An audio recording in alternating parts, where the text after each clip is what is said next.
ज्या कुटुंबाचं वार्षिक उत्पन्न हे 2.5 लाखांच्या आत आहे त्या कुटुंबातील महिलांना आर्थिक आधार मिळावा यासाठी महायुती सरकारनं लाडकी बहीण योजना सुरू केली।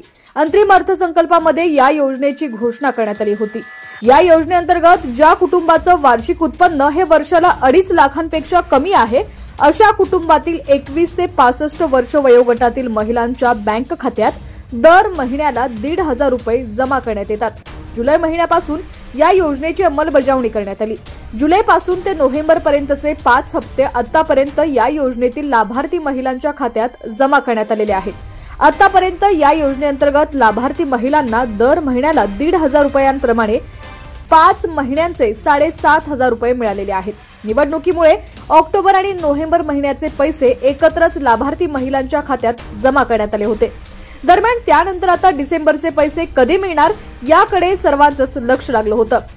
आजपासून लाडकी बहीण योजनेच्या डिसेंबर महिन्याचा हप्ता वितरणाला सुरुवात झालेली आहे। पुढील 4 ते 5 दिवसांमध्ये सर्व लाभार्थी महिलांच्या बँक खात्यात पैसे जमा होण्याची शक्यता आहे। दरम्यान आजपासून डिसेंबरचा हप्ता मिळण्यास सुरुवात झालेली आहे, तर दुसरीकडे सरकारनं या योजनेबाबत मोठा निर्णय घेतलाय। काय आहे तो निर्णय पाहूयात। त्याआधी तुम्ही HPN मराठी न्यूज चॅनल पहिल्यांदाच पाहत असाल आणि अजूनही चॅनलला सबस्क्राइब केलं नसेल तर नक्की सबस्क्राइब करा, जेणेकरून आमचे अपडेट्स लवकरात लवकर तुमच्यापर्यंत पोहोचतील। ज्या महिलांना बँक खात्याला आधार कार्ड लिंक नसल्यामुळे पैसे मिळण्यास अडचण आली होती, आता अशा महिलांना देखील पुढील 4 ते 5 दिवसात पैसे मिळणार आहेत। याबाबत मंत्री अदिती तटकरे यांनी माहिती दिलेली आहे।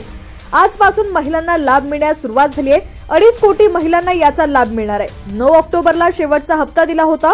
2,34,00,000 महिलांसोबत ज्या महिलांना आधार कार्डमुळे अडचण आली होती त्यांना देखील आजपासून लाभ मिळेल। पुढील 4 ते 5 दिवसात हप्ता मिळणार आहे असं तटकरे यांनी म्हटलेलं आहे।